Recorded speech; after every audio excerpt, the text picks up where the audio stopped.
할렐루야, 거룩하고 복된 주일입니다. 하나님의 은혜와 평강이 이 방송을 보시는 모든 성도들에게 함께 하시기 바랍니다. 하나님 우리의 형편을 다 아시는 분이십니다. 우리의 앉고 일어섬을 아시며 우리 행하는 모든 것에서 감찰하시고 돌보시고 보호하시는 분이십니다. 그러나 때때로 우리의 삶에 하나님의 이해할 수 없는 섭리를 느끼게 될 때가 있습니다. 왜 나에게 이런 일이 벌어지는지, 왜 나에게는 고난과 역경이 다가오는지, 때로는 해석할 수 없는 하나님의 섭리가 있을 때가 있습니다. 오늘 엘리사를 통해 벌어진 한 가정에 관한 이야기를 통해 때로는 이해할 수 없지만 그러나 그 속에서도 면면이 흐르고 있는 하나님의 돌보심의 손길을 보시기를 바랍니다.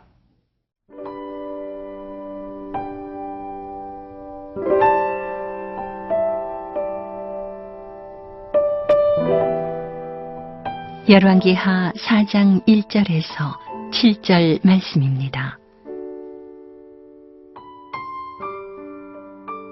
선지자의 제자들의 아내 중에 한 여인이 엘리사에게 부르짖어 이르되 당신의 종 나의 남편이 이미 죽었는데 당신의 종이 여호와를 경외한 줄은 당신이 아시는 바니이다. 이제 빚준 사람이 와서 나의 두 아이를 데려가 그의 종을 삼고자 하나이다 하니 엘리사가 그에게 이르되 내가 너를 위하여 어떻게 하랴. 네 집에 무엇이 있는지 내게 말하라.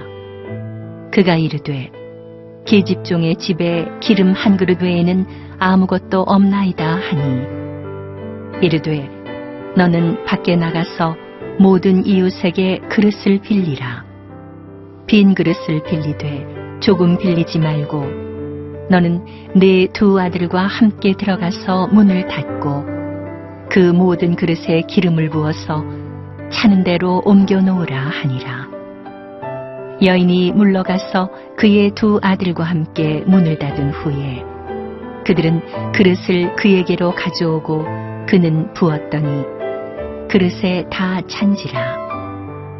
여인이 아들에게 이르되 또 그릇을 내게로 가져오라 하니 아들이 이르되 다른 그릇이 없나이다 하니 기름이 곧 그쳤더라. 그 여인이 하나님의 사람에게 나아가서 말하니 그가 이르되 너는 가서 기름을 팔아 빚을 갚고 남은 것으로 너와 네 두 아들이 생활하라 하였더라. 예수님을 믿고 나면 혹은 주를 위해 사역자의 길로 걸어가면 하나님께서 그의 삶을 돌보신다는 표시로 그 인생에 있는 고난과 역경을 없애주시고 그 앞길에 평탄한 형통의 대로를 열어주신다면 얼마나 좋겠습니까? 그러나 실제로 신앙생활을 하다 보면 예수님을 믿고 신실한 삶을 사는 사람에게도 이해할 수 없는 고난과 해석되지 않은 역경이 다가올 때가 종종 있습니다. 오늘 본문에는 하나님을 위해 그리스도의 나라를 위해 선지자의 길을 걷고 있는 선지생도가 그 길을 가던 도중에 뜻밖의 죽음을 맞게 되었습니다. 그저 남은 자식과 아내를 남겨놓고 그의 생애의 운명을 달리하게 된 것이죠. 남편을 잃은 이 아내와 그리고 아버지 없는 자식들은 삶이 대단히 고달팠을 것입니다. 생계가 막막했고 먹고 살 게 없어서 빚진 삶을 살 수밖에 없었습니다. 그러다가 그 빚을 갚을 수 없게 되자 채주는 남은 두 아들을 종삼겠다고 홀로 남은 여인을 닥달하는 내용이 실려 있습니다. 본문 1절을 읽어보겠습니다. 선지자의 제자들 중 아내 중에 한 여인이 엘리사에게 부르짖어 이르되 당신의 종 나의 남편이 이미 죽었는데 당신의 종이 여호와를 경외한 줄을 당신이 아시는 바니이다. 이제 빚준 사람이 와서 나의 두 아이를 데려가 그의 종을 삼고자 하나이다 하니. 사랑하는 성도 여러분, 왜 이 신실한 믿음의 가정에 이런 헤아릴 수 없는 고통이 임하게 되었겠습니까? 왜 주의 길을 걷겠다고 나선 선지생도가 자식을 남겨둔 채로 유명을 달리했어야 했겠습니까? 특이한 사실은 본문에는 이 생도가 무슨 일로 죽었는지, 어떤 일로 운명을 달리했는지 아무런 언급이 없습니다. 다만 홀로 남은 아내와 두 아들이 너무나 힘들고 버거운 삶을 살고 있다고만 기록하고 있는 것입니다. 우리 인생을 살다 보면 해석되지 못하는 일이 너무나 많습니다. 삶엔 다 이유가 있는 것만은 아닙니다. 하나님 편에서는 뜻이 있고 원인도 있고 이유가 있겠지만, 그러나 이 땅을 살아가는 우리들에게는 그 하나님의 이유와 섭리를 다 말씀해 주지 않으시기 때문에 때로 우리 편에서는 이해되지 않는 일들이 종종 있는 것이죠.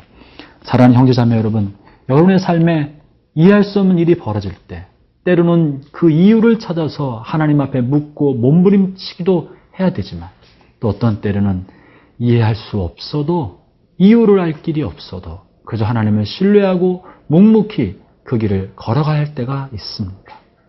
대답 없는 하늘을 향해 호소할 때도 있지만, 때로는 그저 말없이 하나님께서 무슨 뜻이 있으려니 하고 그저 침묵 속에 우리의 삶을 가야 할 때가 있는 것입니다. 오늘 이 여인은 하나님의 섭리는 알 길이 없으나 절박한 삶의 환경에서 엘리사의 도움을 요청합니다. 도와주십시오. 우리 아들이 종이 될 위치에 처하게 되었습니다. 그럴 때 엘리사는 이 여인에게 이렇게 말합니다. 1절, 2절입니다. 엘리사가 그에게 이르되 내가 너를 위하여 어떻게 하랴? 내 집에 무엇이 있는지 내게 말하라. 그가 이르되 계집종의 집에 기름 한 그릇 외에는 아무것도 없나이다. 이 집에 남은 것이라고는 그저 기름 한 그릇, 한 병밖에는 가진 게 없었습니다. 엘리사는 이것을 보면서 이렇게 답합니다. 그 기름 한 병을 가지고 특별한 일을 하려고 하는 것입니다. 그리고는 말하죠. 이웃집에 가서 빈 그릇을 될 수 있는 대로 많이 빌려라. 그리고 나서 그 기름을 각 빈 그릇에 채우라고 말합니다. 사랑하는 형제자매 여러분, 본문을 통해 할 수 있는 중요한 메시지가 있습니다. 우리의 삶에 없는 것을 따져보면 헤아릴 수 없이도 많습니다. 무엇도 부족하고 무엇도 부족하고 재능도 없고 돈도 없고 많은 것이 부족하지만, 그러나 하나님 우리를 쓰시고자 하실 때 우리를 통해 사용하시는 것은 지금 오늘 내가 가지고 있는 것, 내가 쓸 수 있는 것, 지금 내가 가지고 있는 그것을 하나님께서는 사용하고자 하시는 것입니다. 형제자매 여러분, 여러분의 삶에 없는 것, 부족한 것을 주목하지 않기를 바랍니다.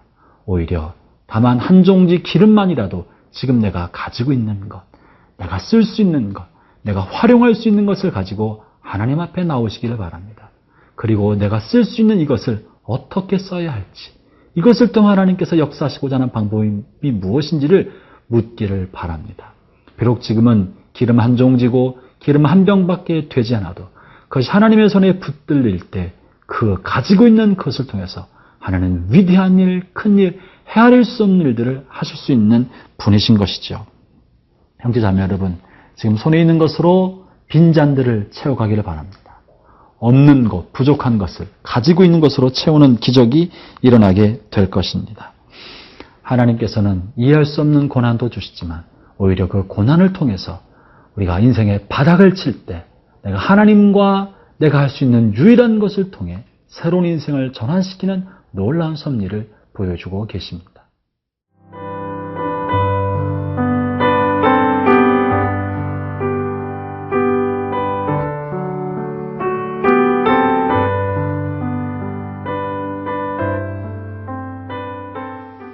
선지자가 내 집에 가지고 있는 것이 무엇이냐, 그것을 가지고 오라 한 것은 우리 인생의 위기와 어려움을 극복할 때 내가 부족한 것, 모자른 것에 집중하지 말고 잘하는 것, 지금 가지고 있는 것, 내가 할 수 있는 유일한 것, 그것으로 승부하라는 이야기입니다. 장점을 가지고 승부하라는 것이죠. 이제 이 여인은 그 이야기를 듣고 이웃집 사람들을 찾아다니면서 빈 그릇을 빌리기 시작합니다. 여러분, 이 여인이 빈 그릇 빌릴 때 그 마음이 오죽했겠습니까? 지금까지 재정적 어려움을 겪으면서 얼마나 많이 또한 빌렸겠습니까?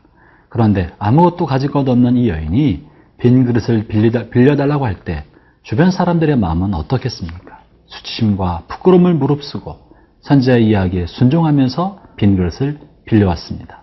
가능한 대로 많이 빌려왔겠죠. 그리고는 이제 문을 닫고 방으로 들어갑니다. 5절을 읽어보겠습니다.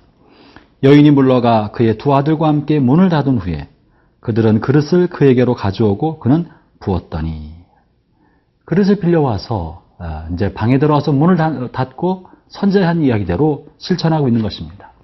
이 얼마나 우스꽝스러운 일입니까? 그저 기름 한 병밖에 없는데 많은 그릇을 빌려다가 그것에 기름을 채우려고 한다니. 그러나 이 우스꽝스럽고 어리석은 일이 어떻게 가능했습니까? 그것은 이 여인이 아무것도 가진 것이 없고 삶에 소망이 없고 절박했기 때문에 선지자의 이런 허망한 요구에도 순종할 수밖에 없었던 것이죠. 형제자매 여러분, 우리의 삶에 가진 것이 많고 내가 뭔가 할 수 있다고 생각하면 하나님의 말씀에 순종하지 않습니다. 어렵고 힘들고 절박하고 이것밖엔 길이 없다고 생각하니까 하나님의 말씀이 때로는 이해되지 않고 허망해 보이고 엉뚱해 보여도 그것밖에는 길이 없으니까 순종하게 되는 것입니다. 그러므로 때때로 우리는 인생의 바닥을 칠 때, 절박함 가운데 떨어질 때, 삶이 끝없는 나락으로 떨어질 때 비로소 그때 하나님의 놀라운 기회의 문이, 새로운 역사의 문이 열린다는 사실을 믿기를 바랍니다. 이 여인은 한 번도 경험한 적이 없는 기적의 주인공이 되어갑니다. 그것은 말씀에 따라 순종하고 그릇을 빌려오고 그리고 순종하면서 자신이 가지고 있는 기름병을 따라 붓기 시작할 때 나타났던 것입니다. 이 여인이 문을 닫고 아들과만 그 방으로 들어간 것은 몇 가지 면에서 우리에게 시사해 주는 바가 있습니다. 첫째, 기적이 일어나기 전에 아무에게도 기적이 알려지지 않도록 문을 닫고 기름병을 따라 부었다는 것입니다. 이것은 기적이나 하나님의 놀라운 역사를 떠버리지 말라는 것입니다. 자랑삼아 이 사람 저 사람에게 말하지 말라는 것입니다. 하나님의 신비를 사람들의 가십거리와 농담거리로 만들지 말라는 것입니다. 그렇기 때문에 다른 사람들이 출입을 막은 것이고 다른 사람들이 함부로 들어와서 하나님의 신비와 하나님의 역사를 회방하지 아니하도록 한 것입니다. 사랑하는 형제자매 여러분, 하나님의 놀라운 역사, 신비스러운 역사는 그것을 경험하는 사람들에게 특권입니다. 상식은 모든 사람들에게 주어진 것이지만 하나님의 신비와 하나님의 놀라운 기적의 역사는 몇몇 선택된 사람에게 주신 특권인 것입니다. 그 특별한 은총과 특권을 소중하게 간직하고 마음 안에 비밀로 담아둬야 할 것입니다. 두 번째 사실은 문을 닫고 기름을 따라 부었을 때 빈 그릇이 다 차니까 기름이 그쳤다고 말하는 것입니다. 이것은 하나님의 기적, 하나님의 특별한 은혜는 그것이 꼭 필요한 만큼 주어진다는 사실입니다. 하나님은 하나님의 은혜가 값싼 물건 취급받기를 원치 않으시는 것입니다. 기적이 남발되는 것은 하나님의 선한 뜻이 아닙니다. 기적이 그저 사람들의 장난거리와 소일거리와 가십거리로 취급받는 것, 하나님 그것을 원치 않으시는 것입니다. 하나님의 신비와 기적은 꼭 필요한 곳에 필요한 만큼만 제공해 주시는 것입니다. 하나님 은혜는 한없지만 상식을 넘어선 하나님의 신비와 기적은 꼭 필요할 때 필요한 만큼만 주시는 것입니다. 형제자매 여러분, 고난과 역경과 이해할 수 없는 아픔 속에 있을 때 그래도 변치 않은 하나님의 자비와 그분의 사랑의 돌봄을 신뢰하기를 바랍니다.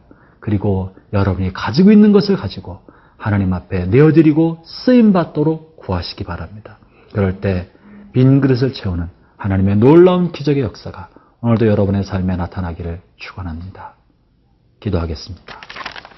하나님 아버지, 돌이켜 생각해보면 우리에게 부족한 것도 많고 빈 그릇도 많습니다. 그러나 부족한 것을 조목하지 않고 이미 우리에게 주신 기름 한 병을 붙들고 하나님의 영광을 위하여 오늘도 쓰임받는 길을 찾아나가는 저희가 되게 하여 주옵소서. 그리고 그 기름을 나누고 실천하고 순종할 때 우리가 지나가는 곳곳마다 빈 그릇이 채워지는 놀라운 하나님의 역사의 주인공이 되도록 오늘 또 저희를 사용해 주옵소서. 예수님 이름으로 기도합니다. 아멘.